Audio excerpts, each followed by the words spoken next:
34 vies perdues à Namigua.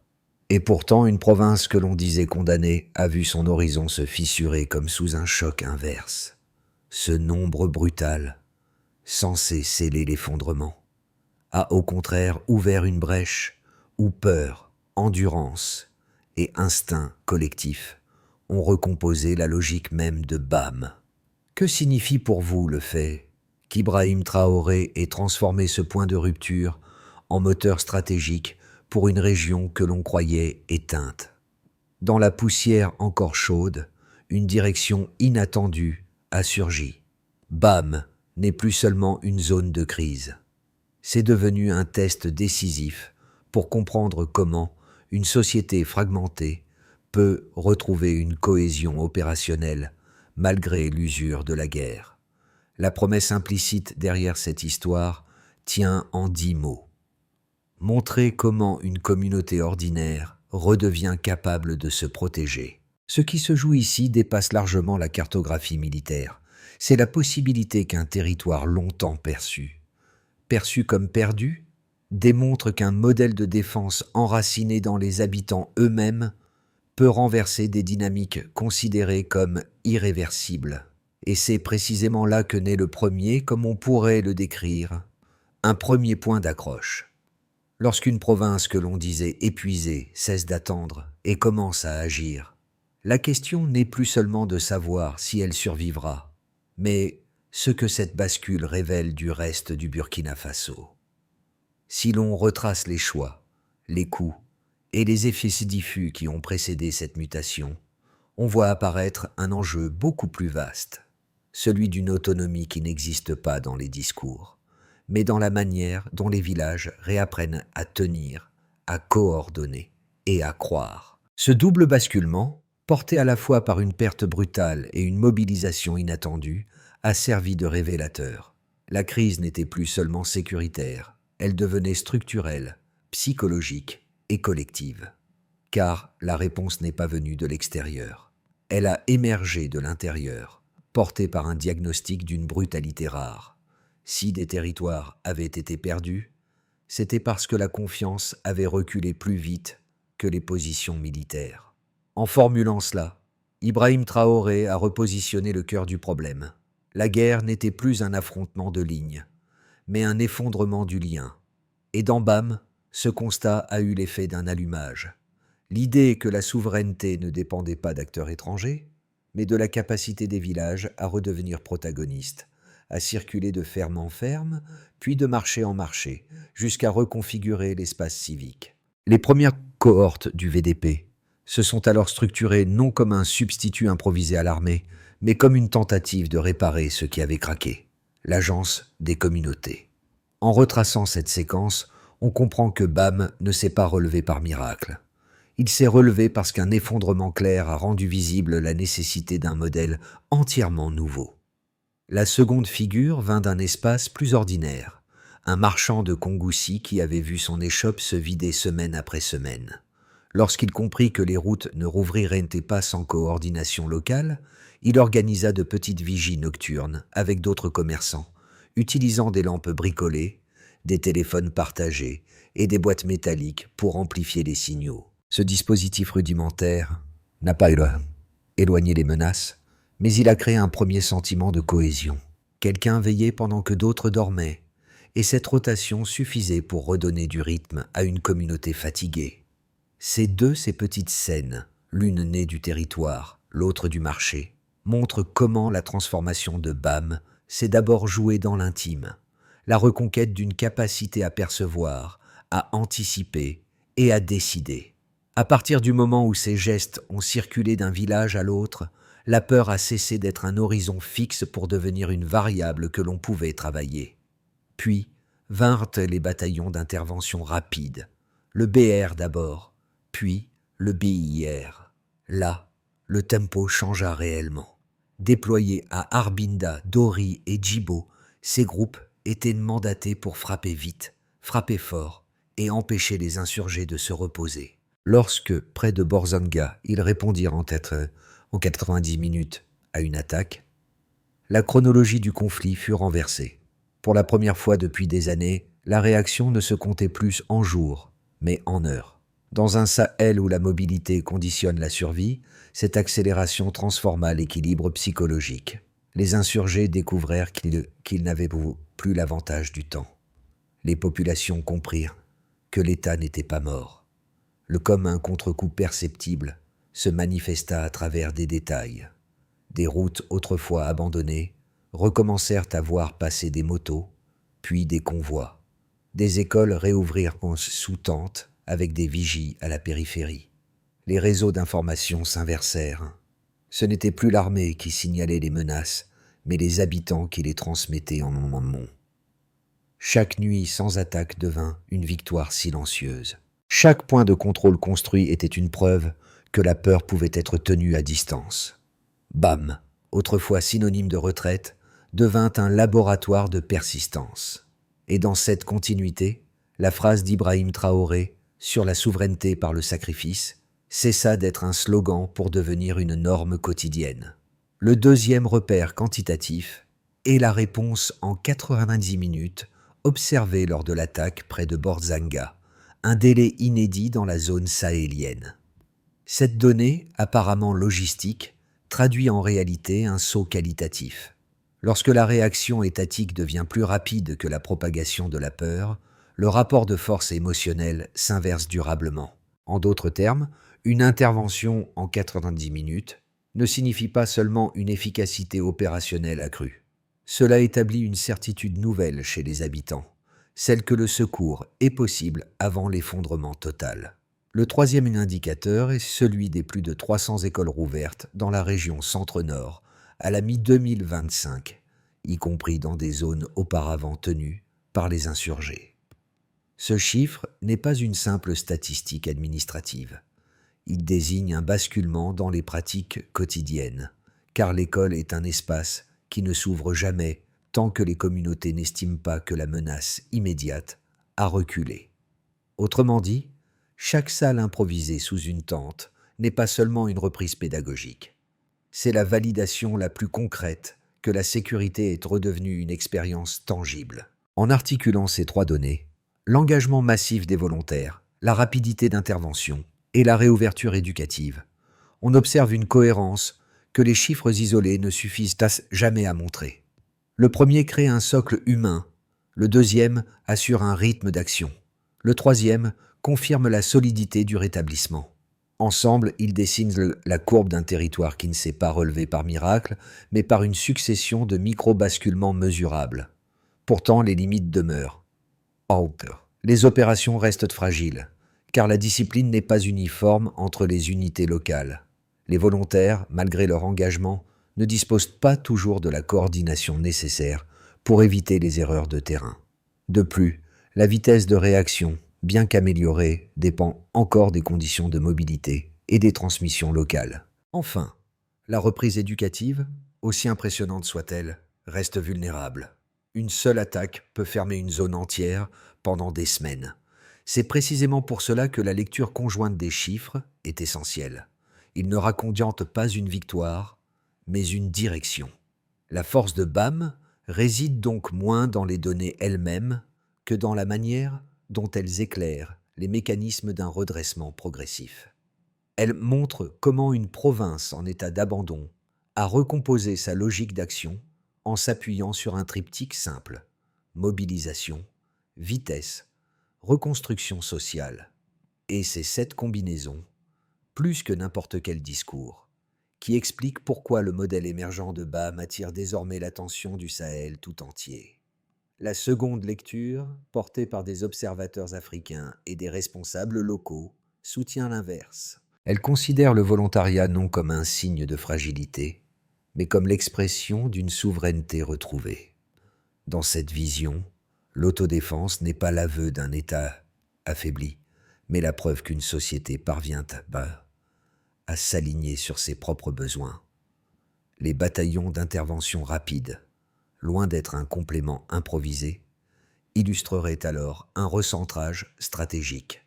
Frapper vite, réduire la peur et permettre aux civils de redevenir acteurs plutôt que cibles. Là où certains voient un risque, eux voient une transition. La version la plus robuste de l'argument exige cependant de confronter ces positions à la réalité observable. Et les données issues de BAM offrent une réponse nuancée mais claire. Le fait que près de 9000 volontaires aient été intégrés à un dispositif coordonné avec des camps d'entraînement formalisés réduit l'argument du chaos incontrôlable. La réaction en 90 minutes près de Borzanga montre que les unités rapides ne constituent pas une force parallèle, mais une extension fonctionnelle de l'appareil étatique.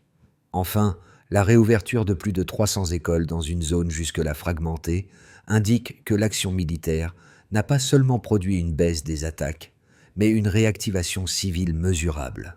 Ainsi, la version la plus robuste de l'argument ne valide ni l'optimisme naïf, ni le scepticisme automatique. Il établit que le modèle BAM est un processus hybride, à la fois fragile et transformateur, où les risques identifiés par les critiques existent réellement, mais où les effets structurels positifs, ancrés dans les faits, montrent qu'une recomposition durable est en cours. Ce moment charnière n'est pas né d'une bataille spectaculaire, mais d'un détail que beaucoup ont d'abord ignoré. La coordination entre les volontaires du VDP et les unités professionnelles a commencé à fonctionner dans les deux sens, transformant ce qui n'était qu'un patchwork local en architecture cohérente. À partir de là, la dynamique de BAM s'est stabilisée non par la force brute, mais par la circulation de l'information et la confiance minimale restaurée entre villages et forces régulières. C'est dans cette zone d'équilibre encore fragile qu'intervient la clé de ce moment charnière. Les propos d'Ibrahim Traoré sur la souveraineté, longtemps perçus comme un principe politique, deviennent soudainement opérationnels. Là où les communautés n'attendaient plus rien de l'État, elles commencent à l'appeler, à transmettre des signaux, à construire des points de contrôle qui servent réellement. Ce changement n'a pas la force d'un symbole, il a celle d'une habitude nouvelle, et cette habitude modifie la posture du conflit. Les insurgés, habitués à frapper des zones passives, découvrent un terrain qui répond avant de s'effondrer. Ce moment charnière n'est donc pas une victoire, mais une inversion de rythme. La certitude que la province n'avance plus vers un gouffre, mais vers un modèle où chaque acte de coordination devient une forme de résistance durable.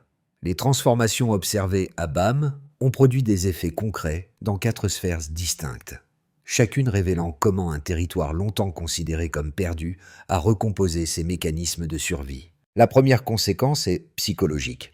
Les habitants ont cessé de se percevoir comme des cibles isolées. Les comités locaux, formés spontanément puis consolidés, ont introduit un sentiment de rythme communautaire. Les réveils nocturnes, les repas préparés pour les patrouilles, les retours progressifs des enseignants montrent qu'un espace social fragmenté peut être réassemblé par couches successives. La phrase d'Ibrahim Traoré, selon laquelle la sécurité commence par la souveraineté, s'est matérialisée dans ces pratiques modestes. La souveraineté n'est plus une idée, mais une somme de gestes qui se répètent chaque jour.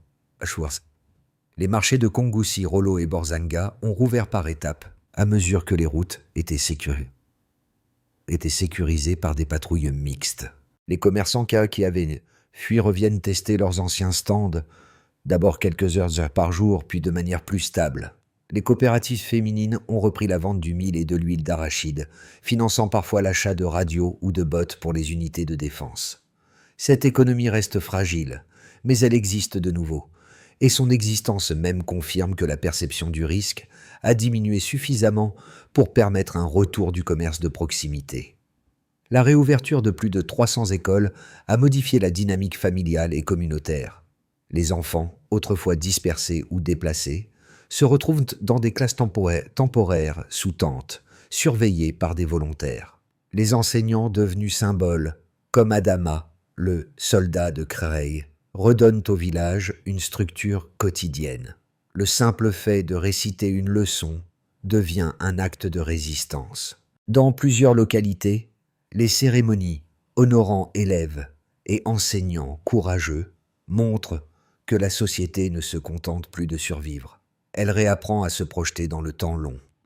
À l'échelle régionale, le modèle BAM a circulé bien au-delà du centre-nord. Les gouvernements du Mali et du Niger ont étudié l'intégration des volontaires, la coordination village-armée et la rapidité des unités d'intervention. L'émergence de l'Alliance des États lycées du Sahel, AES, a renforcé cette diffusion, donnant à la trajectoire de BAM une portée géopolitique inattendue. Là où l'on craignait un foyer d'effondrement, on observe désormais un laboratoire de souveraineté sahélienne, dans lequel les choix défendus par Ibrahim Traoré, rupture avec les dépendances anciennes, recentrage sur les forces locales, trouvent une traduction concrète. Les 12 prochains mois pour BAM se dessinent à travers 3 trajectoires possibles, chacune dépendant du rythme de coordination entre défense locale, unités rapides et structures civiles. Aucun scénario n'est certain, mais chacun dévoile une facette plausible de l'évolution du territoire. Dans cette configuration, les dynamiques actuelles se maintiennent. Les volontaires poursuivent leur patrouille. Les bataillons d'intervention rapide conservent leur capacité de réponse en quelques heures. Et les écoles restent ouvertes malgré des interruptions ponctuelles. Les insurgés continueront de tester la résilience des villages, mais sans parvenir à reprendre un contrôle durable. L'économie restera fragile, mais fonctionnelle, notamment dans les marchés déjà rouverts. Ce scénario suppose une vigilance constante et des ajustements ciblés, plutôt qu'une transformation majeure. Ici, la coordination entre villages et armées franchit un cap. Les réseaux d'information deviennent plus fluides, les communications s'améliorent et les unités rapides optimisent leurs itinéraires. Les marchés périphériques, encore timides, se réactivent.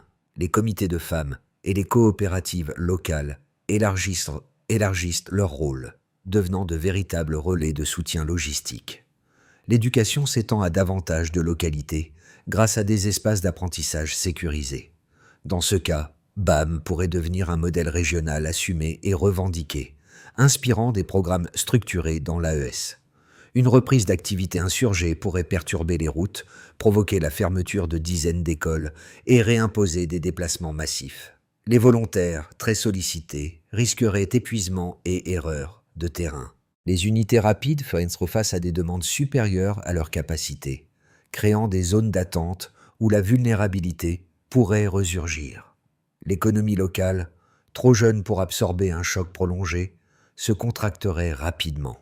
Ce scénario ne suppose pas un effondrement total, mais une régression sensible. Entre ces 3 trajectoires, une recommandation de pensée émerge. Considérez BAM non comme un résultat, mais comme une fonction. Ce qui déterminera son avenir sera moins que l'intensité des attaques que la capacité de ces communautés à maintenir un rythme de coordination supérieur au rythme de la menace. Autrement dit, l'enjeu n'est pas d'attendre la victoire, mais de préserver la dynamique qui la rend possible. Ce que révèle l'expérience de BAM dépasse largement le Sahel. Elle interroge directement la manière dont chacun, où qu'il vive, comprend la fragilité et la reconstruction d'un collectif. Pour les personnes qui suivent de loin les actualités africaines, cette trajectoire peut sembler lointaine, presque abstraite. Pourtant, elle éclaire une question universelle. Que devient une communauté lorsque ses repères institutionnels vacillent? La réponse à BAM a pris la forme d'un réapprentissage patient, porté par des individus ordinaires qui ont choisi de reconstruire un minimum de continuité malgré le risque constant. Pour ceux qui observent la scène politique ou géopolitique, le cas de BAM fonctionne comme un miroir. Il montre que la sécurité ne repose pas uniquement sur des doctrines ou des partenariats, mais sur la capacité d'une population à accepter un rôle actif dans sa propre protection. Ce constat bouscule l'idée selon laquelle seuls les États disposent du pouvoir d'agir. Il rappelle que la résilience se fabrique souvent dans des espaces minuscules, une vigie improvisée, une salle de classe sous une tente, un marché qui rouvre avant même que les routes ne soient toutes totalement sûres. Enfin, pour les spectateurs qui s'interrogent sur leurs responsabilités individuelles dans les crises du monde, BAM souligne une évidence. La stabilité collective née de gestes très concrets. Les femmes qui préparent des repas pour les patrouilles, les enseignants qui reviennent malgré la peur, les jeunes qui acceptent de veiller la nuit, donnent à voir un modèle d'engagement qui ne dépend pas de ressources exceptionnelles, mais d'un sens partagé du devoir. En ce sens, ce qui se passe à BAM n'est pas seulement l'histoire d'un territoire qui se relève. C'est une invitation à réfléchir à ce que chacun peut faire, à sa propre échelle, lorsque la cohésion paraît s'effriter autour de soi.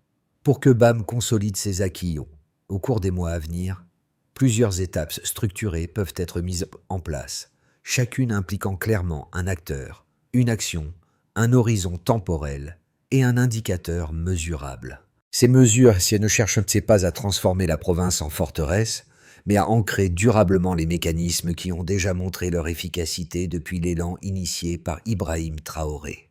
Comme on pourrait le dire délicatement, les acteurs impliqués sont comités villageois et unités rapides. On peut alors préciser que l'action ESI envisagée consiste à créer des points de liaison hebdomadaires dans chaque zone sensible. Pour mieux l'apprécier, l'indicateur retenu devient régularité des transmissions et réduction des délais de réponse. L'objectif, formulé de manière douce, est alors éviter les actions isolées et limiter les erreurs dues à des informations fragmentées. Comme on pourrait le dire délicatement, les acteurs impliqués sont instructeurs militaires et VDP. On peut alors préciser que l'action envisagée consiste à standardiser les modules de 2 semaines en y ajoutant un minimum de formation aux transmissions et à la discipline de groupe. Pour mieux l'apprécier, l'indicateur retenu devient taux de rotation, incident évité, cohérence des pratiques sur le terrain. L'objectif, formulé de manière douce, est alors renforcer les compétences sans perdre l'élan populaire qui a rendu le mouvement efficace. Comme on pourrait le dire délicatement, les acteurs impliqués sont haute autorité locale, enseignants, coopératives. On peut alors préciser que l'action envisagée consiste à protéger les écoles et marchés par un système mixte de vigie et de rondes programmées. Pour mieux l'apprécier, l'indicateur retenu devient nombre d'écoles restées ouvertes, stabilité du commerce de base. L'objectif, formulé de manière douce, est alors consolider les activités quotidiennes qui donnent un sens concret à la sécurité retrouvée. Comme on pourrait le dire délicatement, les acteurs impliqués sont forces de l'État et partenaires techniques. On peut alors préciser que l'action envisagée consiste à entretenir les itinéraires critiques, sécuriser certains segments et optimiser les trajets. Pour mieux l'apprécier, l'indicateur retenu devient temps moyen d'intervention. L'objectif, formulé de manière douce, est alors maintenir l'avantage psychologique créé par les réponses rapides. Pris ensemble, ces 4 étapes ne promettent pas une victoire totale, mais elles construisent un cadre opérationnel permettant aux habitants de conserver l'initiative, ce qui constitue la base même du modèle que BAM a commencé à incarner. Lorsque l'on observe le chemin parcouru par BAM, il est difficile d'oublier les 2 figures discrètes qui avaient émergé au début, le pisteur de Rollo et le marchand de Kongoussi. Le premier avait montré que lire la terre pouvait redonner confiance. Le second avait prouvé qu'une lampe bricolée pouvait rallumer un sens de vigilance commune. Ces gestes minuscules, presque invisibles, ont pourtant formé la trame émotionnelle d'une reconstruction que personne n'attendait réellement. Dans ce parcours, la vision martelée par Ibrahim Traoré a servi de ligne conductrice. L'idée que la souveraineté ne se déclare pas, mais se pratique, jour après jour, jusque dans les lieux les plus ordinaires. À BAM, elle a pris la forme d'initiatives anonymes, souvent fragiles, mais suffisamment tenaces pour tenir la peur à distance. La province n'a pas renaître d'un discours, mais d'un ensemble de mains qui ont recommencé à agir, et c'est là que le callback devient évident. Les mêmes gestes modestes qui avaient ouvert la voie, lire, veiller, transmettre, sont aujourd'hui les fondations d'un avenir possible. La province n'a pas gagné la paix, elle a gagné l'élan qui permet de la poursuivre. L'histoire de BAM n'offre pas de conclusion facile, et c'est précisément ce qui la rend précieuse. Elle montre qu'une province longtemps perçue comme un point de rupture peut devenir un espace où l'attention collective se réapprend lentement, par les marchés qui rouvrent, les écoles qui respirent et les routes redevenues praticables. Elle rappelle aussi que la reconstruction n'est jamais un acte spectaculaire. Elle s'écrit dans la patience, dans les gestes répétés, dans la manière dont des communautés choisissent de rester présentes malgré la menace. Si ces trajectoires vous éclairent ou vous bousculent, vous pouvez continuer à suivre ce fil pour comprendre comment d'autres régions du Sahel cherchent elles aussi leur propre rythme de stabilité. Chaque commentaire, chaque échange, chaque question permet d'approfondir des enjeux souvent réduits à des titres rapides, alors qu'ils touchent à des vies entières.